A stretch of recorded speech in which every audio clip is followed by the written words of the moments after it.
তার স্বামী মারা গেছে আজ 25 বছর। গ্রামে যে সমস্ত স্বাবলম্বী মানুষ আছে তাদেরকে তোমার কাছে আসা উচিত এগুলো। আসসালামু আলাইকুম ওয়া রাহমাতুল্লাহি ওয়া বারাকাতুহু। আজকে একটু নতুন ভিডিও নিয়ে আপনাদের সামনে হাজির হওয়ার চেষ্টা করছি। এটা আমার বাসা, আর এই বাম সাইডে যেটা দেখতে পাচ্ছেন আমার এক দাদির বাসা।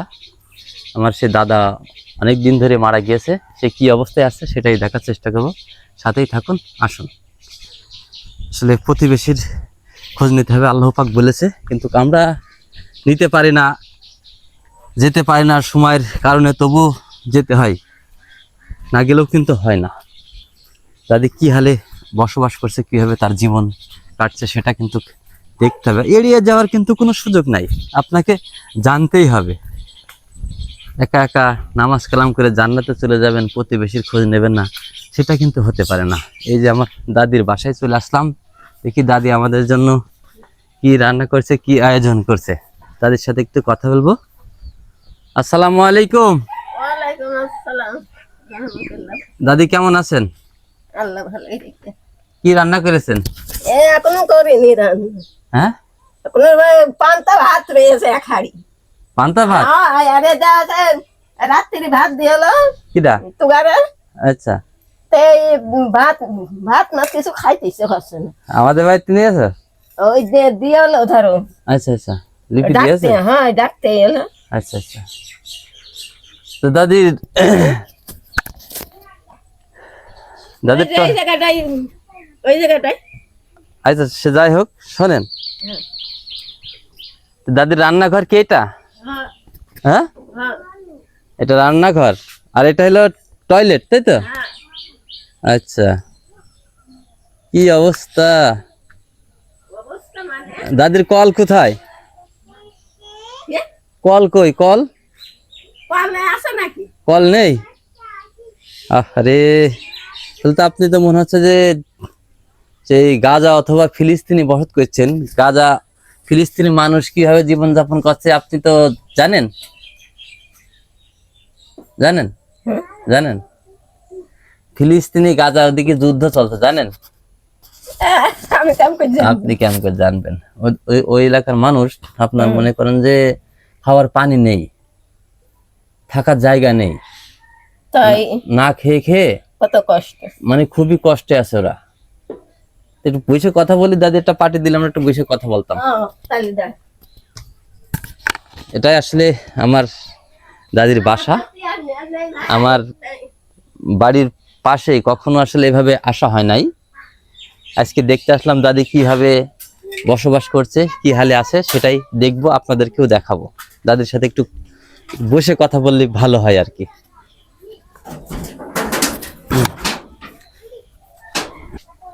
দাদির ঘরের ভিতরে কি মালামাল আছে সেটা দেখবো। হ্যাঁ, এই এই ঘর, বুঝে পাল্লা লিদি ঘরকে দিতিস। এই হলো দাদির ঘর। এখন যাইলে ঘর আছে এই কয় হাত ঘরে? এক, দুই, তিন হাত ঘর। দাদির 3 হাত ঘর আছে। এই ঘরটা কত করেছ কিনা দাদি? ওই তো দাদা কই দেখি দাদা থাকতে এই ঘর করা? হ্যাঁ, আচ্ছা আচ্ছা। এটা আসলে কেমন ঘর? আমার মনে হচ্ছে যে আজকে প্রথম দেখলাম। কেমন ঘরে? হ্যাঁ, আচ্ছা তাহলে পাটি পাটি বসি। দাদি, দাদির এখন দাদা মারা গেছে কত বছর আছে? তাও 20-25 বছর। 20-25 বছর? 20-25 বছর আপনি এখানেই আছেন? এখানে আছে। তা আপনার এই খানা দানা কিভাবে চলে? চলে ধরো ওই যে ইয়ে করে দিলি সব কাঠের চাল মাল দেয়, আচ্ছা আচ্ছা, একটু ভাতা করে দিয়েছে যে ঈদ মিদ আসলে চাল মাল দেয়। হ্যাঁ হ্যাঁ হ্যাঁ, সেইটা। বিভিন্ন জায়গাতে সহযোগিতা সহযোগিতা করে চলেন আর কি। সহযোগিতা করে চাল মাল ফুরি গেল মেয়েও দেয়। আপনার ছেলে মেয়ে কয়জন? এখন ধরো ওই যে বুনিতটা 2 ছেলে আর 4 মেয়ে, আর আমার একটা মেয়ে। আর ছেলেরা কি দেয় আপনার? কিছু দেয় না? না। আচ্ছা, তা আপনার এখন বাড়িতে দেখছি কল নেই, টয়লেট নেই, তা আপনি কিভাবে চলেন? পানি বাদে তো মানুষ চলতে পারে না। তাই তো পানি বাদে চলতে পারে। কিন্তু আসলে প্রতিবেশী হিসাবে আমার আগে আসার দরকার ছিল, আপনার খোঁজ খবর নেওয়ার দরকার ছিল, কিন্তু আমও তো দরিদ্র মানুষ, আপনি তো জানেন। হ্যাঁ মানে নিজের সংসার চালাতে গেলেই কিন্তু হিমশিম খাতে হয়। তা তো হ্যাঁ, তারপরেও আজকে আসলাম যে দাদির দেখি দাদি কি অবস্থায় আছে। যাই হোক, তাই দেখলাম বিশেষ করে আপনার এই কলের ব্যবস্থা ইনশাল্লাহ আল্লাহ করাবে।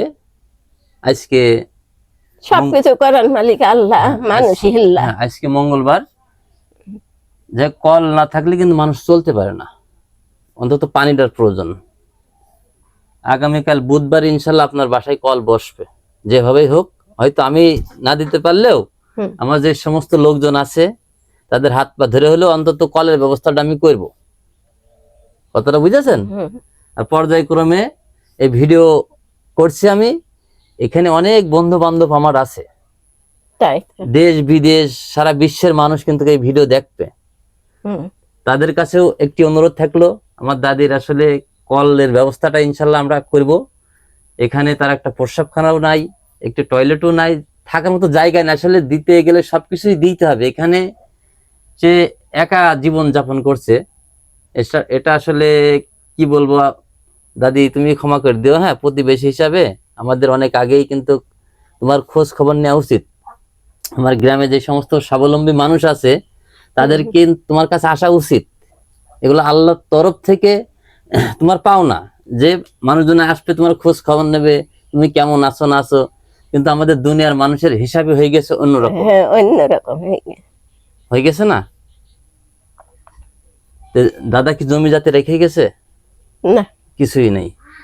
আসলে এমন একটি শেষ প্রান্তে, কি বলবো, আসলে ভাষা হারিয়ে ফেলছি। তার স্বামী মারা গেছে আজ 25 বছর, একটি মেয়ে, 2টি ছেলে আছে। সে আগের পক্ষের, তারা তো মনে করতে হবে তাদের সংসার নিয়েই ব্যস্ত আছে।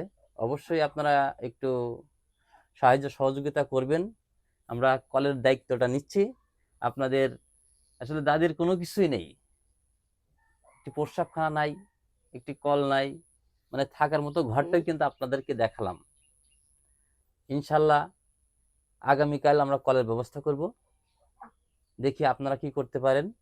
যদি সহযোগিতা নাও করতে পারেন, অবশ্যই ভিডিওটি বেশি বেশি শেয়ার করবেন। সবাই ভালো থাকবেন।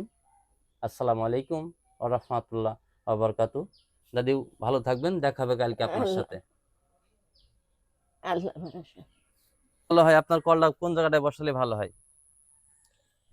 এখন ধরো এখান ছাড়া তার, হ্যাঁ, ধরো এখান ছাড়া তার আসছে না। কেন এই এই যে এই ব্যাক সাইডে বসালে সমস্যা, এই ও সাইডে ওখানে আছে ওখানে আছে গ্যাত তো খুঁজে দেখো। কিরা? ওই যে ইয়ে কারেন্টের ইয়ে করে এলো হ্যাঁ, করে এই দেখো এই জায়গাটায় গ্যাত তো খুঁজে। আচ্ছা। এই দেখো দোপ।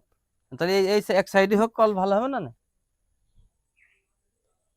এক সাইডে ঘরের করলে হ্যাঁ, পানি মানি হলে ঘরের দেয়াল মেয়াল পড়ে পুড়ে পানি মুড়ে যায় কিনা, তাই না? হয় সেই তাহলে জন্য। তাহলে এই জায়গায় দেবেন?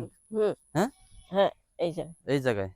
আচ্ছা, ইনশাল্লাহ কালকে ব্যবস্থা আল্লাহ করাবে ইনশাল্লাহ, যেভাবেই হোক। কালকে দেখাবে আপনার সাথে। তো আমরা এখন আসি দাদি। হ্যাঁ, ভালো থাকেন।